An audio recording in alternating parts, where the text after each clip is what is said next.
Boa noite, amados irmãos, graça e paz, amém? Estamos aqui mais uma vez, hoje é 5 de abril, estamos aqui para fazer esse vídeo, dando continuidade à nossa mensagem da semana passada, 2 dias atrás. Eu iniciei falando acerca de como evidenciar um verdadeiro cristianismo. Então, eu comecei falando acerca das características dos não regenerados. Então, a gente fiz uma abordagem acerca de como é o comportamento, a vida dos não regenerados.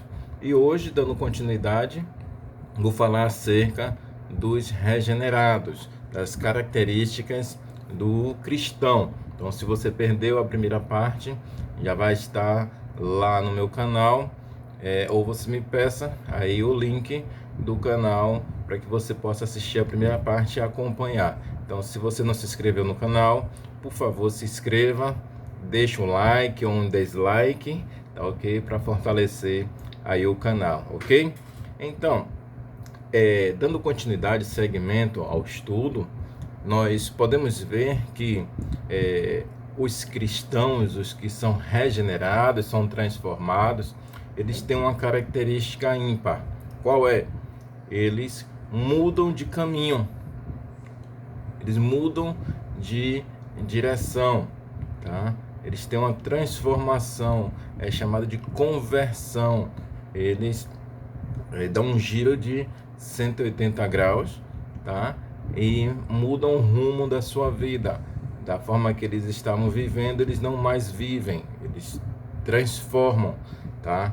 A sua vida. Mas eles transformam para viver de outra forma que não os padrões bíblicos? Não.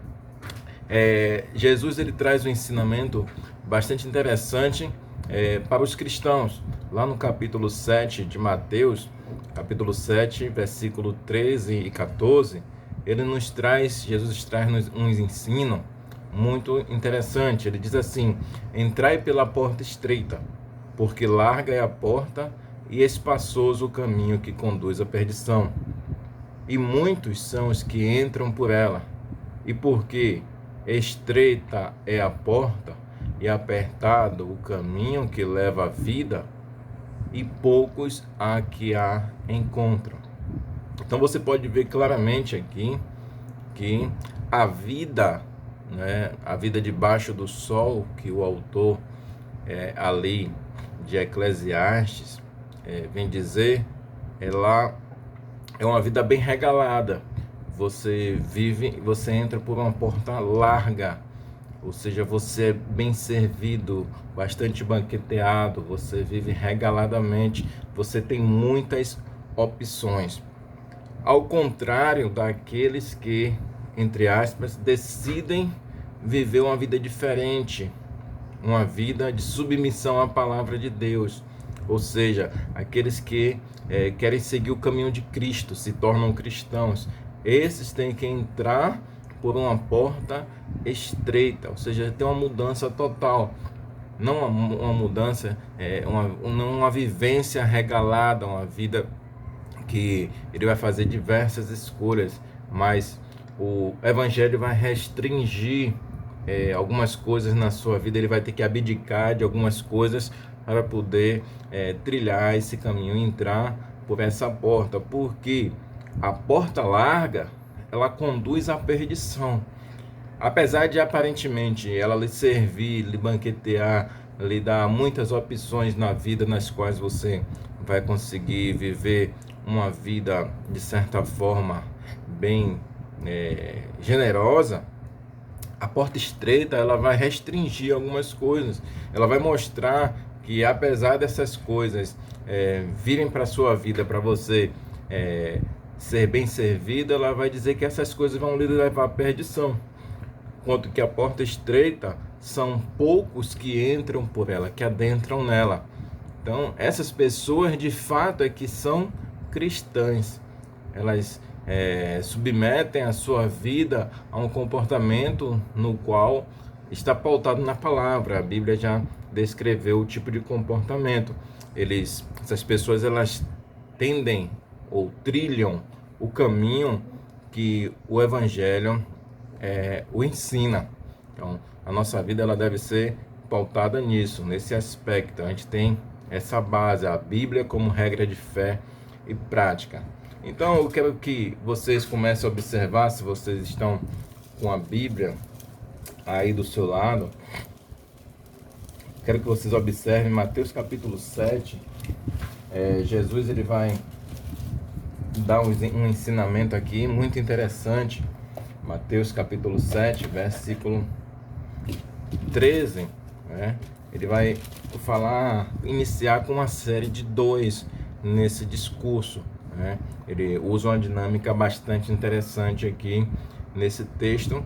Ele vem falar acerca dos 2 caminhos. Mateus capítulo 7, verso 13, ele diz: entrai pela porta estreita, largue a porta e espaçoso o caminho que conduz para a perdição, e são muitos os que entram por ela. Porque estreita é a porta e apertado o caminho que conduz à vida, e são poucos os que acertam por ela.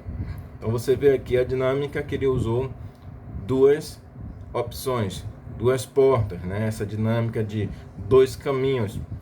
A segunda dinâmica que ele usa com a mesma referência é acerca das 2 árvores, versículo 15 até o versículo 20. Ele vem dizer o seguinte: acautelai-vos dos falsos profetas, que se vos apresentam disfarçados em ovelhas, mas por dentro são lobos roubadores. Esses profetas aqui que eles estão falando, ele está no seio da igreja, entre o rebanho. Olha que ele é disfarçado de ovelha, tá? Mas por dentro eles são lobos roubadores. Pelos frutos os conhecereis. Você vai perceber que dentro do rebanho tem algumas pessoas que se colocam chamado de pseudo-profetas, que se intitulam profetas, mas eles estão ali com o intuito de roubar o rebanho, né? De ganhar o rebanho. Então Jesus claramente diz que pelos seus frutos conhecereis. Colhem-se porventura uvas de espinheiros ou figos de abrolhos, né? Não é possível você fazer esse tipo de colheita. Assim, toda árvore boa produz frutos bons, e a árvore má produz frutos maus. Não pode a árvore boa produzir frutos maus, nem a árvore má produzir frutos bons. Então você não pode esperar que um mau cristão ou um incrédulo que se denomine cristão venha produzir um fruto de um cristão genuíno, verdadeiro. É chamado aí de um cristão nominal. Ele é um incrédulo, só que se diz cristão apenas. Ele está dentro da igreja e ele passa anos na igreja. Ele canta como crente, ele ceia como crente, ele se veste como crente, ele fala como crente, mas ele é apenas uma árvore má, né? Ele não vai produzir um fruto bom de forma alguma, tá? Ela não vai poder, ela não tem essa característica.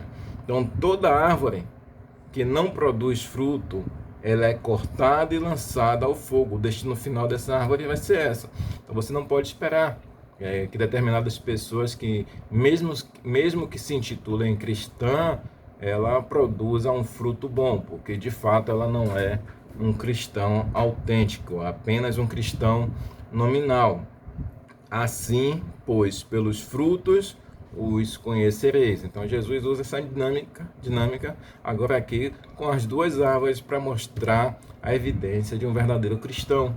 Tem a árvore má e tem a árvore boa. Qual é a árvore má? É o incrédulo. Qual é a árvore boa? O cristão. Então o cristão vai produzir fruto bom. O não cristão vai produzir um fruto mau. Não existe um mau cristão. Um mau cristão não existe. Essa árvore será cortada e lançada no fogo, né? Ali haverá choro, rancor e ranger de dente. É o único local que essa pessoa irá, essa árvore aqui irá. Jesus usa essa figura aqui para mostrar o ensino acerca do comportamento do cristão. A segunda dinâmica de 2 que ele utiliza está lá no versículo 21 e 23 do capítulo 7, que são as 2 profissões de fé. Versículo 21 a 23. ele diz assim, ó, nem todo o que me diz Senhor, Senhor, entrará no reino dos céus, mas aquele que faz a vontade de meu Pai que está nos céus. Muitos naquele dia hão de dizer-me, Senhor, Senhor, porventura não temos nós profetizados em teu nome, e em teu nome não expelemos demônio, e em teu nome não fizemos muitos milagres? Então lhe direi explicitamente, nunca vos conheci, apartai-vos de mim, os que praticais a iniquidade. Claramente ele vem falar aqui acerca de duas profissões de fé. Aquele que de fato pratica a palavra do Senhor, certo? Ele vem dizer que muitos dirão Senhor, Senhor, tá? Então observe que existem as pessoas que de fato vão se prostrar aos pés do Senhor e vão prosseguir na caminhada cristã, lançando mão da palavra, aprendendo e praticando. Outros não. Outros eles estarão dentro do seio da igreja, tá ok? Mas estarão praticando a iniquidade, a injustiça. Estarão tentando contaminar, corromper, tá? Ou seja, são aqueles chamados de amigos do evangelho, mas eu não posso nem chamar de amigos do evangelho, porque essas pessoas corrompem o evangelho, a comunidade cristã. Elas estão lá para contaminar o rebanho. Então, essas pessoas aqui, Jesus diz, eu nunca vos conheci. Isso quando chegar o destino final, ali eles terão uma surpresa. Então, Jesus agora usa aqui os dois tipos de profissão de fé. Aqueles que seguem, que fazem a vontade do Pai que está no céu, e aqueles que praticam a iniquidade. O outro ensino aqui, no discurso de Cristo, são a questão dos dois construtores. Ele vai usar a figura arquitetônica aqui para nos trazer o ensinamento. Lá no versículo 24 até o 29, que ele usa a figura daquele que constrói a sua casa em cima da rocha e aquele que constrói a sua casa em cima da areia. Não vou ler, o texto é grande para o vídeo não ficar muito comprido e depois vocês podem estar seguindo a leitura aí em sua casa. Então essas pessoas aqui, elas fazem as suas construções, uma de maneira irregular, tá? Não procura observar o terreno no qual ele está construindo, e o outro ele se preocupa a ponto de construir a sua casa em cima da rocha, num local firme. Então Jesus aqui ele lança a mão desse método, né, um método aqui pedagógico comum naquela época, para nos trazer ensinamento prático. Era uma coisa que ele lançou mão das coisas da vida cotidiana das pessoas para nos trazer uma verdade. A gente tem que observar bastante isso, tá ok? Então, o segundo aspecto que podemos ver dentro mesmo desse texto aqui, agora eu quero lançar uma mão um pouco mais acerca do versículo 24, e aí eu peço que você continue atento a esse texto, é que essas pessoas que vêm a Cristo verdadeiramente, que são chamados cristãos genuínos, elas constroem a sua vida sobre a rocha, tá ok? Elas buscam entender o ambiente no qual ele está inserido e construir sua vida de maneira firme, de maneira sólida. Por quê? Jesus usa algo da vida cotidiana para ter uma lição prática, porque ele diz assim, que essas pessoas que constroem a sua casa na rocha são as pessoas que ouviram as minhas palavras e praticaram. Outros que construíram na areia foram as pessoas que ignoraram a palavra de Deus, construíram sua vida de coisas espúrias, que vão perecer, que vão passar rapidamente, que logo vão desabar, vai sumir. Mas aquelas pessoas que ouvem as palavras do Senhor é comparada com a pessoa que constrói a sua casa em cima da rocha. Naquela época do avanço, não havia muito avanço tecnológico na área da construção civil. Então, as pessoas procuravam fazer suas construções em locais mais rochosos, para que elas fiquem mais estáveis, tá ok? Aqueles que construíam em cima de solo muito areoso, tá? Eles acabavam perdendo a sua construção. Terrenos assoreados, por exemplo, eles acabam perdendo porque ali comumente ia passar uma água de acordo com as chuvas. De repente uma chuva vem, se precipita ali de maneira inesperada, e ali comumente passaria a água de chuva ou até a água de um rio que transbordasse, e ali levaria tudo que estivesse pela frente. Então Jesus usa aqui a expressão dizendo: essas pessoas ouvem as minhas palavras. O que seria isso? Vem a indicar aqui que Jesus mostra a necessidade das pessoas de fato receber o Cristo do reino, né? Ela evidencia claramente isso, que Jesus mostra essa necessidade de as pessoas receber, ou seja, depositar no seu coração. Não é somente ouvir, né? A figura orgânica aqui de você ter um ouvido funcional. Ouvir, todo mundo ouve, né?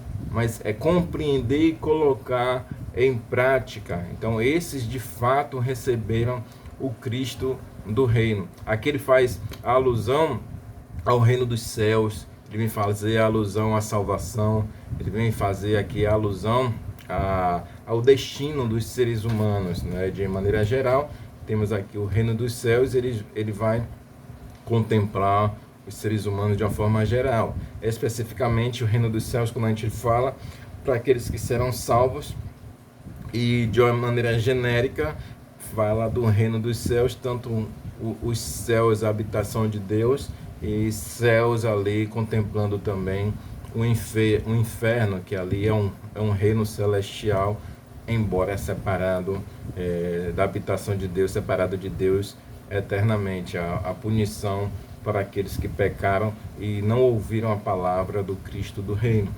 Então, para alguém alcançar esse destino, o reino dos céus, os lugares celestiais, é necessário que essas pessoas pratiquem as palavras do rei, tá? Então, não é apenas o fato de se denominar ou se nominar cristão. Essa pessoa ela tem que ouvir, ela tem que entender e praticar as palavras do rei. Jesus está enfatizando aqui claramente isso. Ele diz assim: elas ouvem e praticam.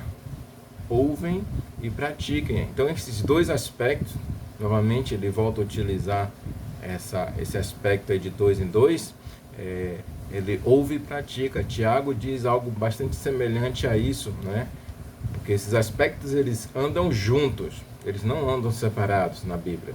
Tiago ele diz o seguinte: e não sede cumpridores da palavra, né? E sede cumpridores da palavra. Tiago capítulo 1, versículo 22 a 25. E sede cumpridores da palavra, e não somente ouvintes, enganando-vos a vós mesmos. Porque se alguém é ouvinte da palavra e não cumpridor, é semelhante ao homem que contempla ao espelho o seu rosto natural. Porque se contempla a si mesmo e vai-se, e logo se esquece de como era.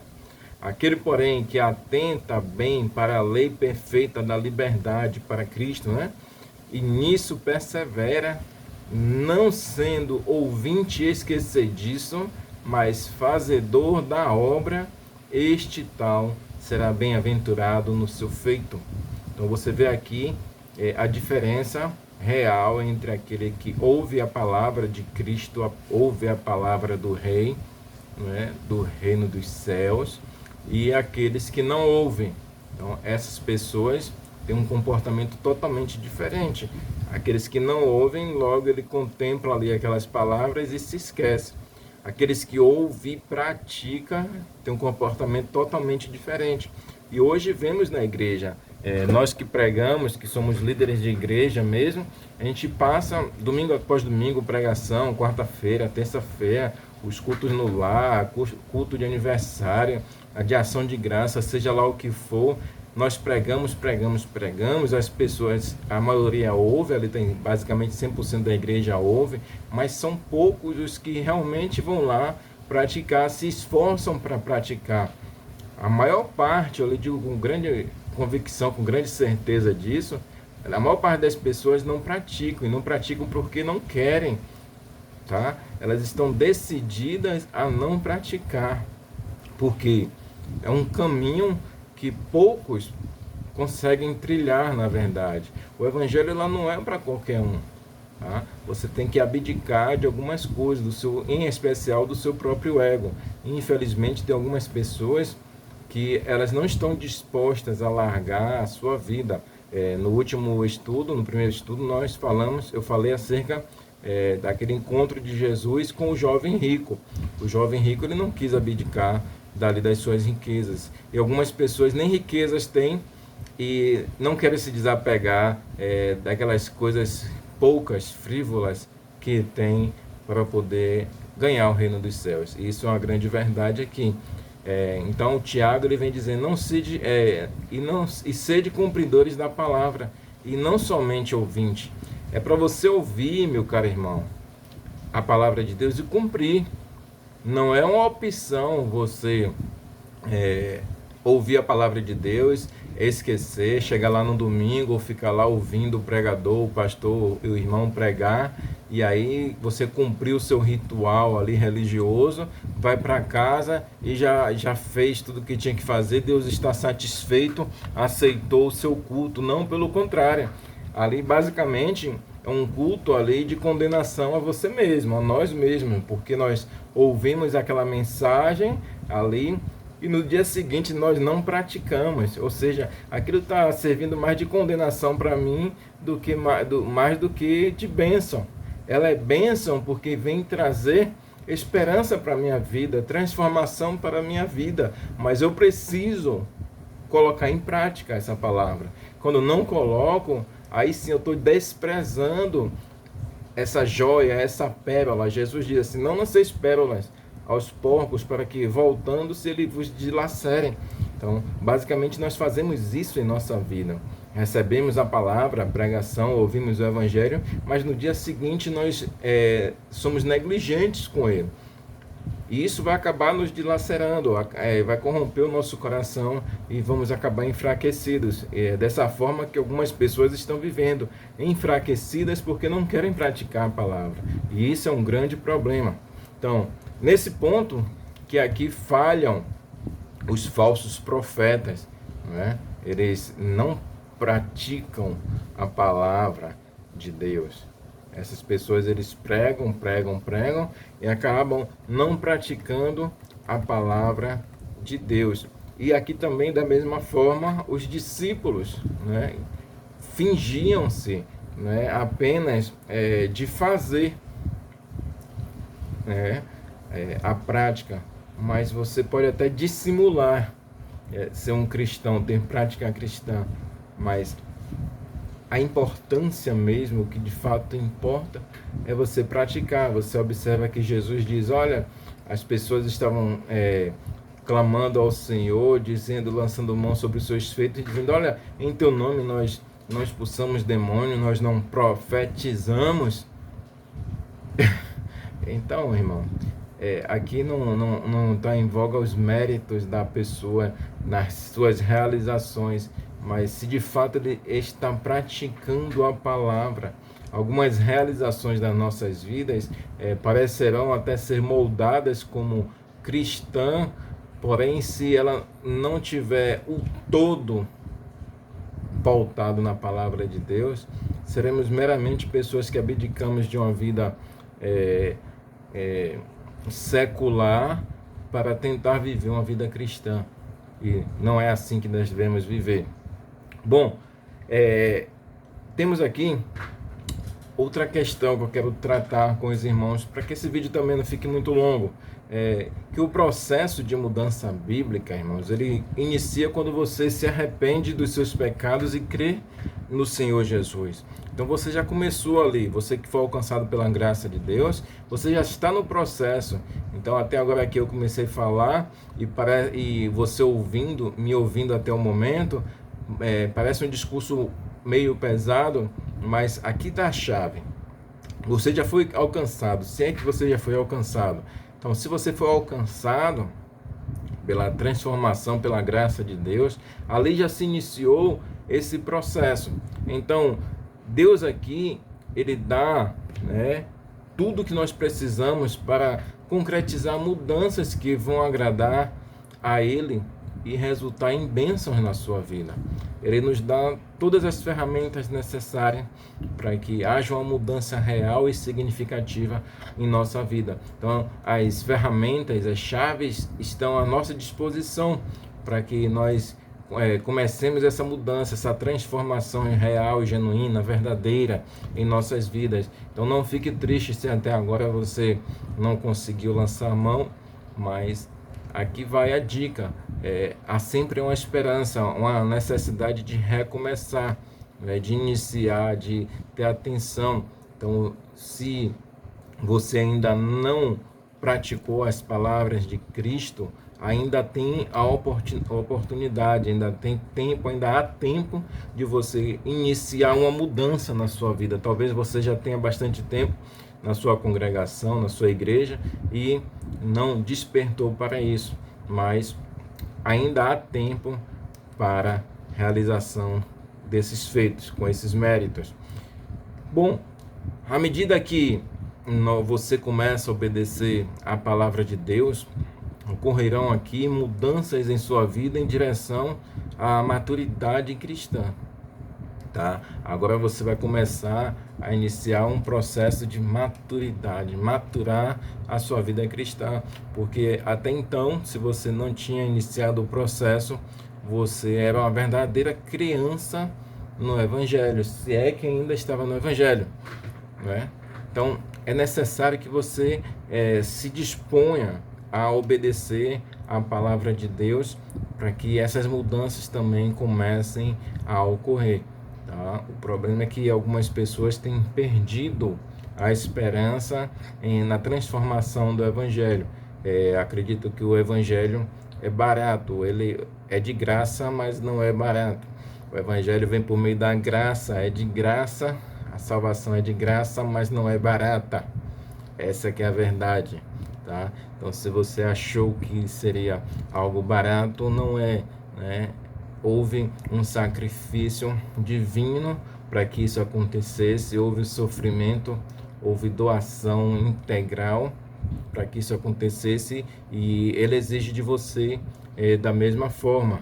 Ele é de graça, você acessa gratuitamente, porém vai exigir algo um pouco mais de entrega da sua parte. Então, para finalizar, né, a prática da palavra de Deus, ela tem início com o julgar a si mesmo, tá? Então, semana que vem eu vou iniciar nesse processo aqui, da questão do julgamento das nossas vidas. Está lá em Mateus capítulo 7, versículo de 1 a 5, né? E também remover da nossa vida obstáculos pecaminosos, né? Mateus 7, de 1 a 5 também vai nos ensinar isso. 1 Coríntios capítulo 11, versículo 28 a 31 e Hebreus capítulo 12, versículo 1. Então, esta semana ainda, me perdoe, eu estou aqui no ritmo ainda de pregação.